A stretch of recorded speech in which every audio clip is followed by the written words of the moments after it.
ഏഷ്യാനെറ്റിൻ്റെ പുതിയ പ്രമോ നമ്മളെ ഞെട്ടിപ്പിക്കുകയാണ്. ഞെട്ടിപ്പിക്കുക എന്ന് ചോദിച്ചു കഴിഞ്ഞാൽ നമ്മൾ പ്രതീക്ഷിച്ച പ്രമോവിൽ നിന്ന് വ്യത്യസ്തമായ ഒരു പ്രമോയുടെയോ തിരിച്ചു വന്നിരിക്കുന്നത്. കാരണം നമ്മൾ കട്ടക്കലിപ്പുള്ള ലാലേട്ടനെയാണ് പ്രതീക്ഷിച്ചത്. കാരണം വിവാദപരമായ പല പരാമർശങ്ങളും കഴിഞ്ഞ ആഴ്ച ഇവിടെ ഉണ്ടായിരുന്നു. അതുമായിട്ട് ബന്ധപ്പെട്ട ഒരു പ്രമോയാണ് നമ്മൾ പ്രതീക്ഷിച്ചത്. പക്ഷെ പ്രതീക്ഷകൾക്ക് വിരുദ്ധമായിട്ട് ചിരിച്ചുകൊണ്ടിരിക്കുന്ന ലാലേട്ടനെയാണ് പ്രത്യക്ഷപ്പെടുന്നത്. അതുപോലെ അനീഷിനും അക്ബറിനും ഒക്കെ ഒരു 7ൻ്റെ പണിയുമായിട്ടാണ് വരുന്നത്. 7ൻ്റെ പണി എന്ന് പറയാൻ പറ്റത്തില്ല. കാരണം അവർക്ക് നഷ്ടപ്പെട്ടു പോയ ഒരാൾക്ക് ക്യാപ്റ്റൻസി നഷ്ടപ്പെട്ടു പോയി, മറ്റൊരാൾക്ക് നോമിനേഷൻ ചെയ്യാനുള്ള അധികാരം നഷ്ടപ്പെട്ടു പോയി.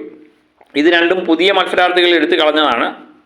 അത് രണ്ടും ഇവർക്ക് തിരിച്ചു കിട്ടാൻ പോകുന്നു. അതിനൊരു ടാസ്കിൽ വിജയിക്കണം.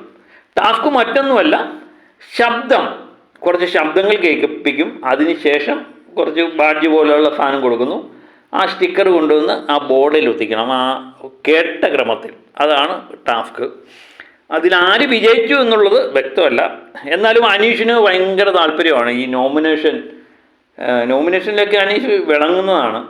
അത് കഴിഞ്ഞ പല നോമിനേഷനിലും അനീഷ് അത് പ്രശ്നം ഉണ്ടാക്കുകയൊക്കെ ചെയ്തു.